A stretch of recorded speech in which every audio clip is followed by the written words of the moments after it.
I didn't realize how bad things had gone until one evening when I was scrolling through X, Tebogo Tobejane was trending again.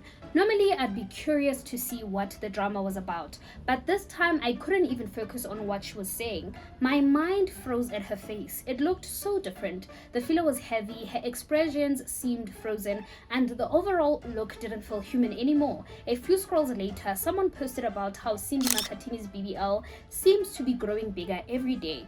Then there was another post dragging Doromongi for her oddly shaped BBL.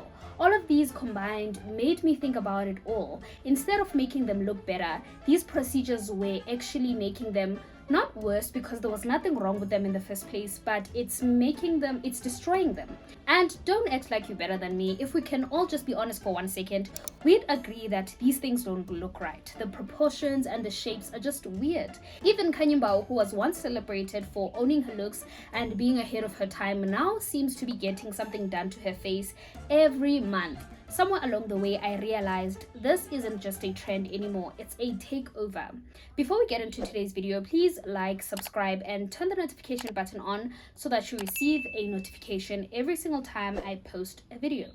The cosmetic surgery industry in South Africa is growing at a shocking rate. According to data from the International Society of Aesthetic Plastic Surgery, South Africa performed more than 85,000 aesthetic procedures in a single year, with over 37,000 of those being surgical and the rest non-surgical treatments like Botox and fillers.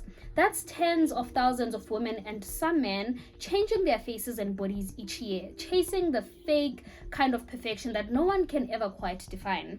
But the part that's more worrying isn't just how many people are doing it, it's how normal people want it to become. The tone online has shifted from shock to it's their body, let them do what they want. But that line has become a lazy way to avoid caring. If you really cared, you wouldn't watch someone you claim to love embark on a journey that will have them looking like this in the end. If it was your mom, your sister, or a friend, you would be worried sick and try to stop them from destroying themselves. The truth is, many people only say that because they don't see these women as people. They see them as entertainment. You don't love or care for them as much as you claim to. That's the real reason you cheer when celebrities go under the knife or drastically change their appearance. It gives people something to talk about, something to trend. But behind every viral transformation is a person who might be chasing something they'll never find.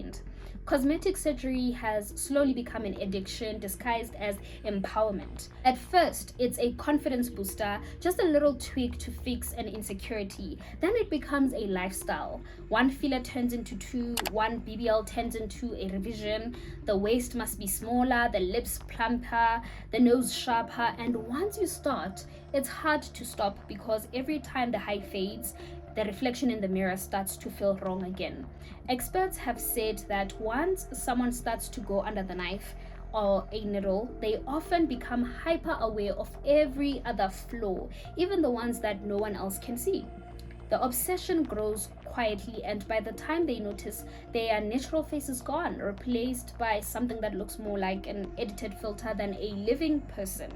But the industry doesn't discourage the cycle, it feeds off it. The more procedures people get, the more profit it makes. And in South Africa, the number of clinics offering these services is increasing rapidly, with many not even fully regulated. Some people travel to small private practices, not realizing that doctors aren't even properly trained. Others get injections in salons, spas, or even living rooms.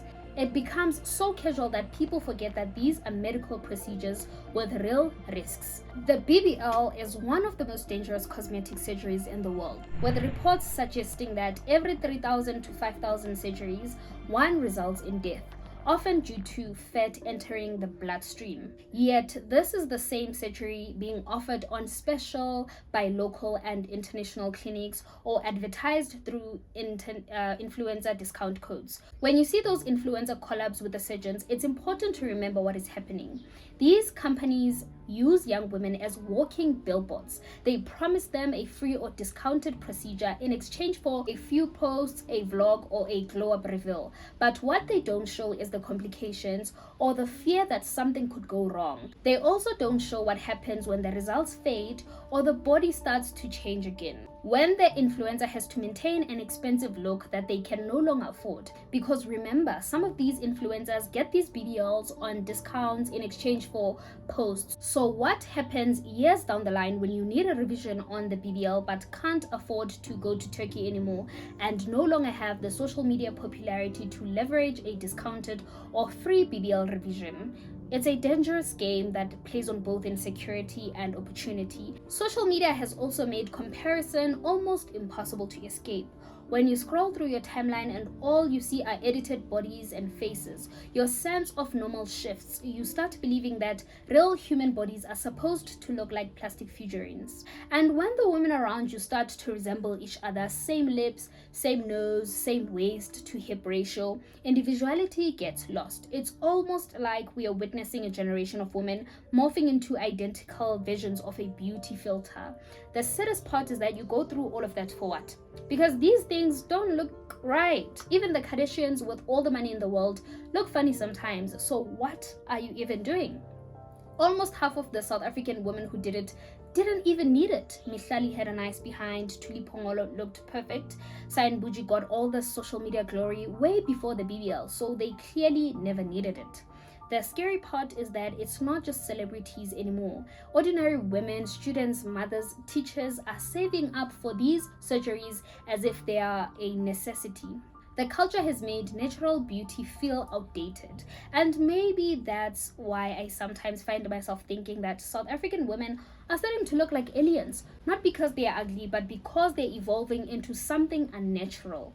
There's a certain hollowness in the eyes, the sameness in the faces, the stiffness in the smiles. They're not transforming into better versions of themselves. They are erasing themselves. They look like characters drawn from the same digital template. High cheeks, sharp jawlines, tiny noses, and bodies that seem impossible to sustain. Even internationally, the trend is obvious. The Love Island UK season 11 girls trended because people said they looked much older than their ages due to fillers and Botox. We have South Africans following in the same footsteps with fillers in their 20s, which is crazy because fillers were created for people in their 40s going up to fill skin that has loosened over the years because of aging, but they're now doing it in their 20s, which causes the opposite effect. So you're paying to look older. Filler that doesn't dissolve, by the way, it just migrates to different areas in your face, which results in what is called a pillow face. But no, you are going ahead. That is exactly where we are headed. Even with these big keyboard-looking veneers, more and more people are getting them. We're moving towards a culture that mistakes artificial perfection for progress. The saddest part is that these changes don't always come from vanity. Some come from pain. Some women grow up being criticized for their looks, being compared to others, being told they're not enough. And in that case, I can see why you may be tempted to see how better your life will be if you added some cushion on your sitting material. When they finally have money or excess, changing themselves feel like taking control. But with a lot of South African black women, opapanje and greed because they already had it. But that industry doesn't care about the reasons. It profits from the pain and the insecurities. It convinces them that there's always something left to fix. And when you live in a society that constantly rewards beauty with validation, attention, and even income, how can you blame them for chasing it? Especially when the ones showing it off on social media seem to be living perfect lives. Still, we can't ignore the consequences. These surgeries and injections can cause permanent damage, nerve injury, infection, blood clots, disfigurement, and that's not even touching the emotional toll of losing your original identity.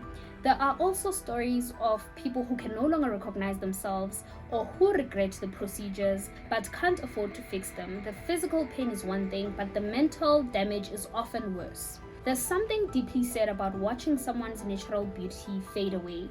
They're replaced by an artificial image that society applauds, but the person inside doesn't feel connected to at the end of the day. Maybe the bigger issue is that we don't talk about self-worth enough. We live in a culture that praises transformation more than healing. People are taught to change what's visible instead of what's internal. So it's not surprising that surgery feels like a solution. It's fast, visible, and celebrated, but it doesn't fix the root problem. If anything, it deepens it. You can't inject self-acceptance. You can't sculpt peace. You can't lift your confidence the way you lift your buttocks.